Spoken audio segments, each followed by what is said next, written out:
마태복음 28장 11절에서부터 20절까지 말씀입니다. 이 말씀을 다 같이 교독하겠습니다. 제가 먼저 읽겠습니다. 여자들이 갈 때에 경비병 중 몇이 성에 들어가 모든 된 일을 대제사장들에게 알리니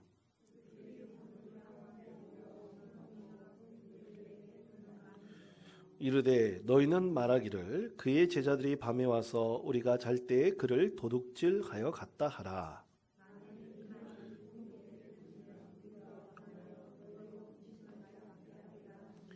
군인들이 돈을 받고 가르친 대로 하였으니 이 말이 오늘날까지 유대인 가운데 두루 퍼지니라.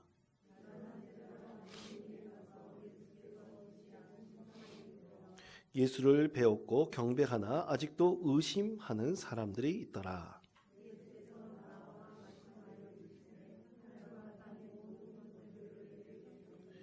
그러므로 너희는 가서 모든 민족을 제자로 삼아 아버지와 아들과 성령의 이름으로 세례를 베풀고 내가 너희에게 분부한 모든 것을 가르쳐 지키게 하라.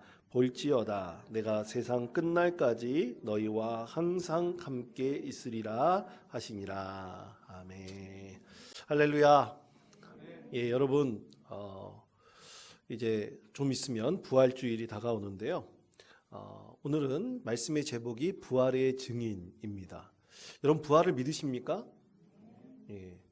우리 그리스도인들은 부활을 믿고 또 부활 가운데 살기를 간절히 원하고 있습니다. 부활의 사람으로 우리가 그렇게 살기를 간절히 원하고 있죠. 이 부활의 사람으로 산다는 것은 예수 그리스도로 거듭난 인생으로 영생을 누리는 믿음의 사람으로 산다는 것입니다. 그런데 부활에 대한 논쟁은 지금까지도 계속 이어지고 있고 사실 이 부활에 대해서 믿지 않는 사람들이 굉장히 많이 있습니다. 그런데 사실 이 부활의 논쟁을 계속 거듭하면 거듭할 때마다 이 부활에 대한 여러 가지 증거들이 지금까지 굉장히 많이 있다는 것을 우리는 너무나 잘 알 수 있습니다. 미국의 역사학자인 게리 하버마스 리버티 대학교의 교수인데요. 그가 주장하기로는 1975년 이후로 지금까지 부활의 증거에 대해서 밝혀진 자료가 약 2,200여 가지가 넘는다고 그는 주장을 합니다.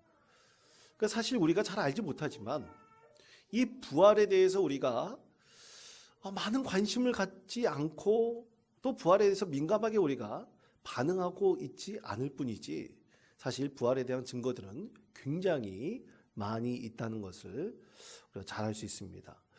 몇 가지 예를 한번 들어보도록 하겠습니다. 먼저 신약 성경 안에의 증거가 있습니다. 여러분 마태복음에서부터 요한복음까지 이 4복음서가 기록된 그런 때는 주후 50년에서부터 90년 사이로 보통 보고 있습니다. 한 40년 정도의 역사 가운데서 이 신약 성경이 다 기록되어졌다라고 이렇게 보고 있는데요. 그런데 이 40년 동안 신약 성경에 기록되어져 있는 예수님의 이야기 그리고 예수님의 부활에 대한 이야기를 여러 역사적인 어떤 인물에 대한 기록들과 비교해 봤을 때 이 예수님에 대한 기록은 굉장히 빨리 기록됐다는 것입니다. 예를 들어서 여러분 알렉산더 대왕이나 공자에 대한 기록은요. 그들이 살았던 시대에 기록되어 있지 않았습니다. 그들이 쓴 책이나 이런 것들은 있지만 그 알렉산더 대왕이나 공자가 역사적으로 실제했다고 하는 그 증거들은 그들이 죽은 다음 약 400년 정도 지난 다음에 기록이 되었습니다. 그런데 예수님에 대한 기록은요. 예수님께서 공생애를 마치시고 죽으시고 부활하신 이후 하늘나라로 올라가셨지 않습니까? 그런데 불과 20년 정도 지나 그때부터 예수님에 대한 이야기들이 다 기록되어져서 그것이 나중에 성경으로 지필이 되었다는 것입니다. 그러니까 상당히 많은 그리스도인들이 이 조그만 하나의 복음의 한 편지 한 장도 기록하면서 예수님에 대한 이야기들을 굉장히 많이 증거하고 있다는 것이죠. 그래서 이 역사적인 어떤 자료를 보더라도, 특히 신약 성경에 있는 말씀을 보더라도 그 기록된 것이 20년밖에 걸리지 않았다는 그 시간적인 아주 짧은 것을 보더라도 예수님의 부활하셨다는 것을 우리가 이 말씀을 통해서도 알 수가 있습니다. 또 성경 말씀의 실제적인 기록에 이런 말씀이 있습니다. 마태복음 28장 2절에서부터 4절까지 말씀인데, 우리 화면에 있는 말씀을 우리 한번 보고, 우리 화면에 있는 말씀을 함께 한 목소리로 봉독하겠습니다. 큰 지진이 나며 주의 천사가 하늘로부터 내려와 돌을 굴러내고 그 위에 앉았는데, 그 형상이 번개 같고 그 옷은 눈같이 희건을 지키던 자들이 그를 무서워하여 떨며 죽은 사람과 같이 되었더라. 아멘. 자, 성경에 있는 말씀 그대로를 한번 보신다면 무덤을 지키고 있던 자들이 누굽니까? 로마의 병사들이죠. 근데 로마의 병사들이 그들 눈앞에서 지진이 일어나고 또 엄청난 무게의 무덤의 문이 저절로 열렸다는 것을 보고 그들이 무서워 두려워 떨었다라고 말씀을 합니다. 근데 이 역사적인 기록, 이 성경 말씀의 이 역사적인 기록에 대해서 만약 지어낸 것이라고 한다면 이렇게 쓸 이유가 없는 것이죠. 다른 역사적인 이야기를 들어가지고 기록했을 것입니다. 이처럼 성경 안에 있는 실제적으로 그때 경험했던 사람들의 증언을 보더라도 분명히 이 부활의 사건이 있었다는 것을 우리가 알 수가 있습니다. 또 세 번째로 이 제자들에 관한 것입니다. 만약 제자들이 부활을 꾸며냈다면 예수님을 따르던 제자 중 단 한 사람 가룟 유다 이외에, 물론 가룟 유다는 예수님의 부활하심을 보지 못했습니다. 그는 자살했기 때문에 예수님의 부활을 그는 보지는 못했죠. 그러나 예수님의 제자 중 모든 나머지 11명의 제자, 또 나중에 이제 사도로서 포함된 마태아까지 포함해가지고 만약 12명의 제자라고 한다면 그들 모두가 복음 증거의 사명을 감당하면서 순교의 길을 갔다는 것은 거의 불가능합니다. 한 사람도 어김없이, 한 사람도 예외 없이 그 모든 사람들이 자기 목숨을 걸고 복음을 증거했다? 예수 부활이 거짓인데 자기 스스로 그렇게 목숨을 걸고 복음을 증거했다? 거의 불가능한 일이죠. 또 네 번째로 부활하심을 목격한 수많은 사람들이 있습니다. 예수님의 제자들뿐만 아니라 상당히 많은 사람들이 예수님의 부활하심을 목격했습니다. 대표적인 사람은 예수님의 가장 첫 번째 동생, 이 야고보에 관한 이야기를 보면 잘 알 수가 있습니다. 야고보는 예루살렘 교회의 아주 위대한 영적 지도자가 되었습니다. 그런데 예수님의 동생 야고보는 예수님께서 죽으셨을 때는 별 변동이 없었어요. 그러나 예수님께서 죽으시고 부활하신 이후 하늘나라로 승천하신 다음에 야고보의 삶은 완전히 바뀌었습니다. 그래서 예루살렘 교회의 가장 위대한 지도자가 되었던 것이죠. 이건 야고보뿐만 아닙니다. 그 당시에 있었던 수많은 사람들이 예수 그리스도의 부활을 분명히 목격하고 또 그것을 전해 들었기 때문에 그들의 삶이 완전히 180도로 변했다는 것을 알 수가 있습니다. 또 다섯 번째로는, 자 여러분, 최초로 무덤에 간 여인들이 있지 않습니까? 예수님께서 부활하셨다는 것을 증언한 여인들이 있습니다. 누가복음 24장 10절 말씀에 보면 막달라 마리아, 요한나, 야고보의 어머니 마리아, 그리고 여러 여인들이라고 말씀을 하고 있습니다. 근데 이 여인들이 먼저 갔을 때 예수님의 무덤이 열려있는 것을 보고 그 안에 있는 젊은 청년, 흰옷 입은 젊은 청년, 그가 누굽니까? 천사를 보게 되었죠. 그 천사의 증언을 듣게 되었습니다. 그리고 깜짝 놀라서 그들이 예수님께서 부활하셨다는 것을 제자들과 많은 사람들에게 최초로 증언하였습니다. 근데 여러분, 유대인들은 어떤 재판을 받을 때 두세 증인이 있어야 그 재판이 가능했습니다. 이때 증인이라는 것은 여성들이 아니에요. 꼭 남성들입니다. 여성들의 증언은 그때 당시 사회 분위기로는 여성들을 멸시하는 그런 시대였기 때문에 여성들의 증언은 절대로 받아들여지지도 않았습니다. 재판에서 증인으로서 세울 수도 없었습니다. 그렇게 천대받던 여인들이 예수님께서 부활하셨다는 것을 증언했단 말입니다. 근데 그 증언을 다 믿어주었어요. 만약 사회적 분위기대로 한다면 여성들의 그 증언을 도저히 받아줄 리가 없었습니다. 그런데도 이런 신빙성이 없고 신뢰받지 못하던 여인들의 증언을 성경에서는 그대로 기록하고 있습니다. 그리고 그 여인들의 증언을 신뢰하고 받아줬다는 것이죠. 그리고 또 하나, 이 빌라도는 예수님께서 죽었다는 것을 확실히 인정을 했습니다. 자, 그것에 대한 하나님의 말씀, 마가복음 15장 43절에서부터 45절까지 말씀입니다. 이 말씀 우리 다 같이 한 목소리로 읽겠습니다. 아리마대 사람 요셉이 와서 당돌이 빌라도에게 들어가 예수의 시체를 달라 하니 이 사람은 하나님의 나라를 기다리는 자라. 빌라도는 예수께서 벌써 죽었을까 하고 이상히 여겨 백부장을 불러 죽은 지가 오래냐 묻고 백부장에게 알아본 후에 요셉에게 시체를 내주는지라. 아멘. 자, 시체를 분명히 내줬다 그랬어요. 자, 그런데 여러분 한번 생각해 보십시다.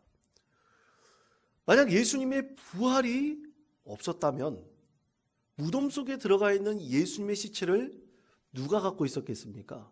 빌라도 총독이 분명히 보관하고 있었을 것입니다.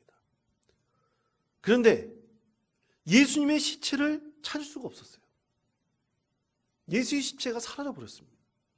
만약 예수님 시체가 그대로 그들 가운데 로마 병사들의 특히 빌라도의 손에 있었다고 한다면 나중에 이 기독교가 복음이 증거되고 전파되고 있을 때 예수님의 시체를 내놓고 예수님의 부활은 거짓이라고 분명히 증거했을 것입니다. 그런데 그것에 대한 증거는 역사적으로 하나도 없습니다.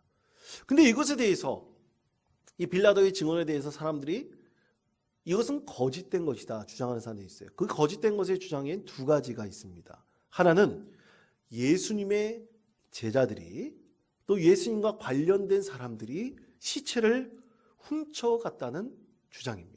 그러니까 예수님께서 부활하셨다는 것은 거짓됐다고 주장하는 사람들이 있어요.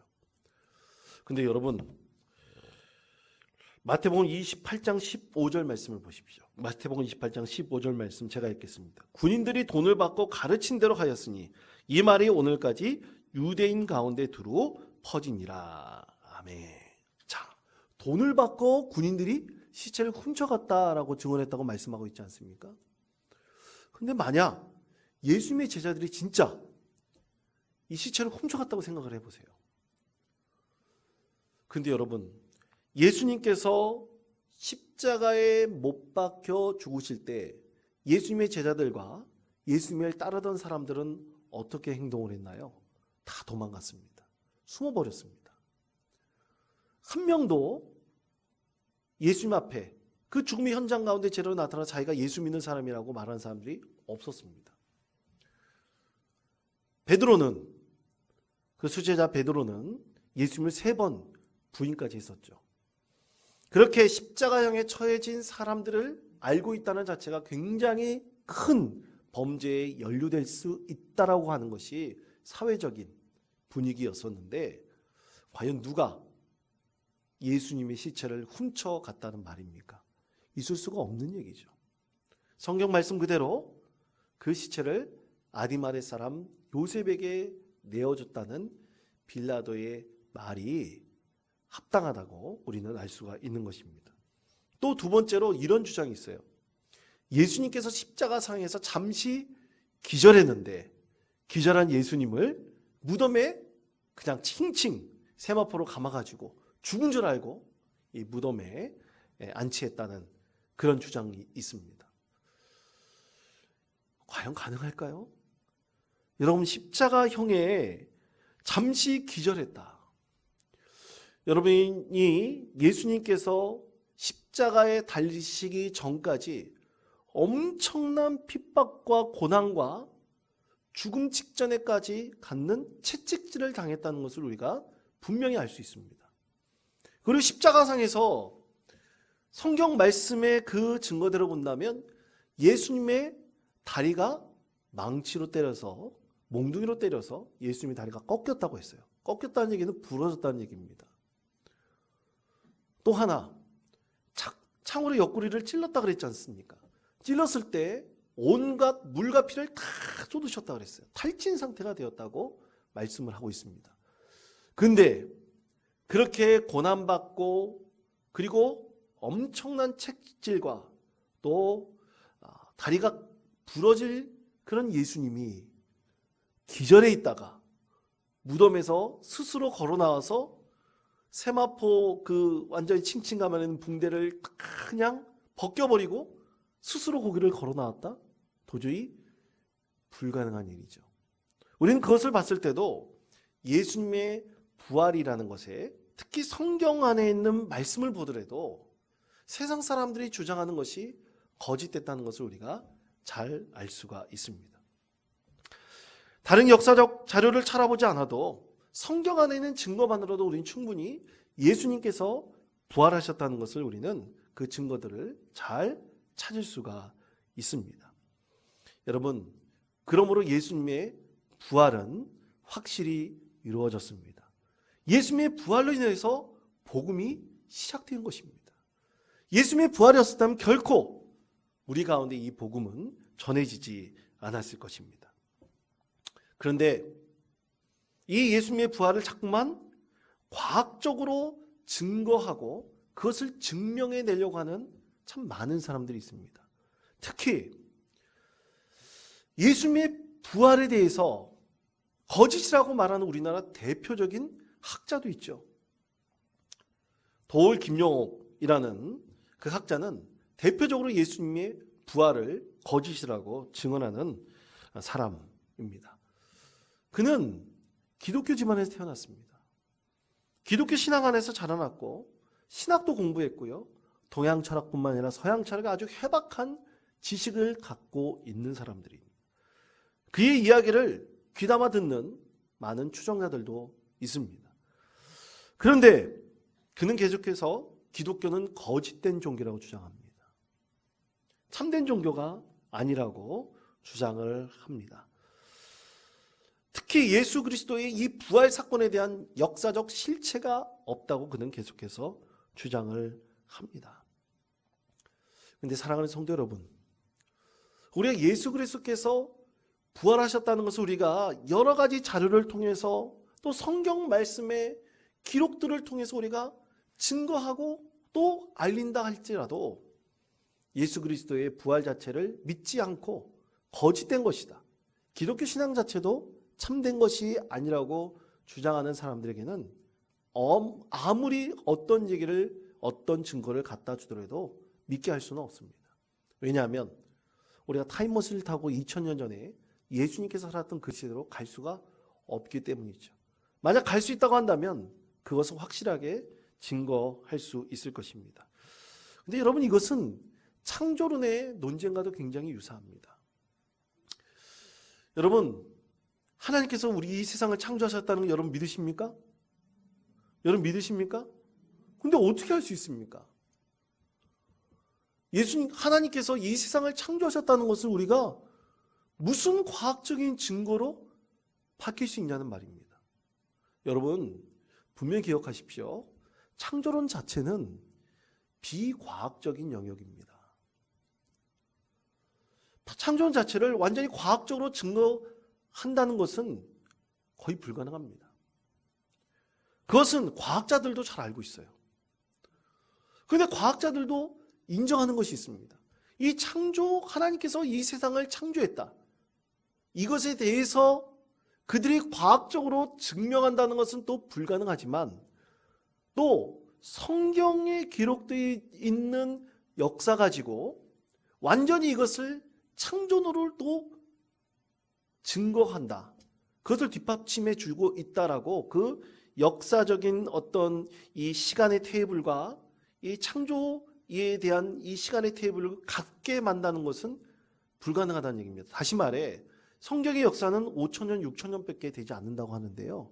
이것을 하나님께서 창조하셨다는 역사를 인간이 지금까지 지구의 역사와 아주 단편적으로 비교해가지고 모든 것이 다 지구의 그 나이에 따라서 나타난 과학적 증거든 다 허구다라고도 말할 수 없다는 얘기입니다.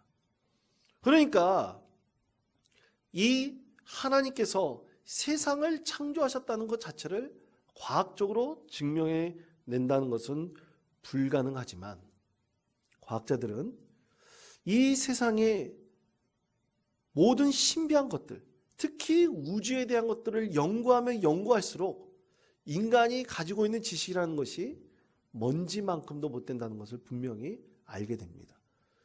이 우주의 무한함에 대해서 그들은 감탄하지만 이 무한함의 끝이 어디 있는지 알 수 없으므로 많은 과학자들 가운데서도 믿음을 갖고 있는 사람들이 상당히 많이 있는 것이죠. 왜냐하면 인간의 한계를 도저히 뛰어넘을 수 없다는 것을 그들이 인정하기 때문입니다. 부활에 대한 것도 마찬가지입니다. 우리가 많은 것을 기록 가운데서 또 그리고 성경 안에서도 그 증거를 찾을 수 있지만, 믿지 못하는 사람은 그 믿음의 영역 안에 들어오지 않는 한 예수 그리스도의 부활을 믿을 수 있는 방법은 없습니다. 하지만 우리는 기도할 때, 말씀을 읽을 때, 또 예배할 때 예수 그리스도의 부활, 그리고 하나님께서 살아계시고 역사하신다는 것을 영적으로 깨닫게 됩니다. 왜냐하면 우리는 하나님의 영으로 지음받은, 하나님께서 우리를 지으시고 우리에게 영을 허락해 주시사 하나님께서 살아계시고 역사하신다는 것을 우리는 분명히 알 수 있는 영적인 존재들이기 때문입니다. 그래서 부활에 대한 것도 우리는 깨닫고 알 수가 있는 것이죠. 그래서 우리는 이 부활을 늘 믿고 증거해야 됩니다. 자, 그럼 어떻게 해야 될까요? 첫 번째, 그것은 우리는 모든 사람들에게 이 부활을 증거해야 됩니다. 자, 마태복음 18장 19절의 말씀, 우리 다 같이 한 목소리로 이 말씀을 읽겠습니다. 그러므로 너희는 가서 모든 민족을 제자로 삼아 아버지와 아들과 성령의 이름으로 세례를 베풀고. 아멘. 그렇습니다. 자, 성도 여러분, 이 세상에 예수 그리스도께서 지금도 살아계시고 부활하신다는 것을 믿지 않는 사람들이 과연 어느 정도 될까요? 어느 정도 될까요? 우리나라만 따져본다면 과연 어느 정도 될까요? 우리 그리스도인들이 전체 인구의 약 20% 정도 된다고 합니다. 근데 참 안타까운 현실이 뭐냐면요, 이 기독교 신앙을 가지고 또 그 가운데서 자라났던 사람들 중에서도 이 예수 그리스도의 부활, 하나님께서 살아계시고 역사하신다는 것을 믿지 않는 사람들이 굉장히 많이 있다는 사실입니다. 참으로 안타까운 것입니다. 상당히 많은 사람들이 이 부활뿐만 아니라 하나님의 살아계시고 역사하심도 믿지 않는 자들이 굉장히 많이 있습니다. 그럼 과연 그것은 어떤 이유 때문에 많은 사람들이 믿지 않고 그렇게 있을까요? 여러분, 저는 가끔 이 죽음을 묵상할 때가 있습니다. 죽음에 대한 책을 읽고 또 가까운 사람이 이 죽음의 위기 가운데 있을 때 이 죽음을 실제적으로 느끼고 또 묵상할 필요가 있다는 것을 종종 깊이 생각하게 됩니다. 왜냐하면 우리는 사실 오늘 호흡하고 또 내일도 살아있고 그 다음날로 살아있다고 우리는 믿고 있고요. 또 그리고 그렇게 매일같이 살아가고 있다는 것이 나에게는 영원한 약속처럼 우리가 착각하고 있을 때가 많이 있기 때문입니다. 우리가 위기가 없고 아프지 않고 우리가 그냥 건강하게 산다면 내 이 시간이 영원할 것이라고 우리는 종종 착각을 합니다. 그 가운데 우리는 영원한 삶이 이 세상에서 약속되어져 있다고 우리는 그렇게 착각 속에 살아가고 있기 때문인 것이죠. 그러므로 사랑하는 성도 여러분, 우리가 하나님 앞에 선다는 믿음이 있다면 우리는 절대로 이 세상에서 믿음 없이 사는 것이 얼마나 헛된 것인지를 분명히 알게 됩니다. 그러므로 사랑하는 성도 여러분, 우리가 늘 하나님 앞에 온전히 선행한다는 믿음은 예수 그리스도를 나의 믿음의 고백으로 증거할 때 우리는 하나님께서 살아계시고 역사하신다는 것을 우리는 믿고 의지하게 됩니다. 증거하지 않는다면 우리는 입으로 나의 삶으로 예수 그리스도께서 살아계신다는 것을 다른 이에게 전하지 않는다면, 말하지 않는다면 우리는 절대로 믿음 가운데 온전히 서 나갈 수가 없습니다. 코로나의 시대가 벌써 2년을 넘어가고 있습니다. 여러분 기억하십니까? 언제 시작됐는지? 2020년 2월 달부터 시작됐습니다. 벌써 2년이 넘어가고 있습니다. 제발 올해 안에 종식되기를 간절히 소망합니다. 참 안타까운 것이 코로나 핑계로 교회를 등한시하고 자기 믿음 없음을 포장하려고 하는 참으로 연약한 믿음의 사람들이 많이 있다는 것입니다. 참으로 안타깝습니다. 그러나 우리 하나님만은 알고 계십니다. 하나님 앞에서 우리는 정직하게 우리의 믿음의 연약함을 드러내고 우리가 핑계 삼는 믿음이 아니라 진정으로 하나님께서 살아계시고 역사하신다는 것을 우리가 믿고 참된 그리스도인의 삶을 살아갈 수 있도록 늘 예수 그리스도를 증거해야 합니다. 사랑하는 성도 여러분, 우리 삶의 자리에서 하나님의 살아계심을 믿고 늘 예수 그리스도를 믿음으로 증거할 수 있는 복된 성도들 되시기를 간절히 축원드립니다. 두 번째로는 예수님께서 함께 하신다는 것입니다. 자, 마태복음 28장 20절의 말씀 우리 다 같이 한 목소리로 읽겠습니다. 내가 너희에게 분부한 모든 것을 가르쳐 지키게 하라. 볼지어다 내가 세상 끝날까지 너희와 항상 함께 있으리라 하시니라. 아멘. 자, 세상 끝날까지라 그랬습니다. 그때가 언제입니까? 여러분 알 수가 없습니다. 모르겠습니다. 제가 죽을 때 세상 종말이 올지는 모르겠습니다만은 아마 그렇지 않을 거라는 소망도 있습니다.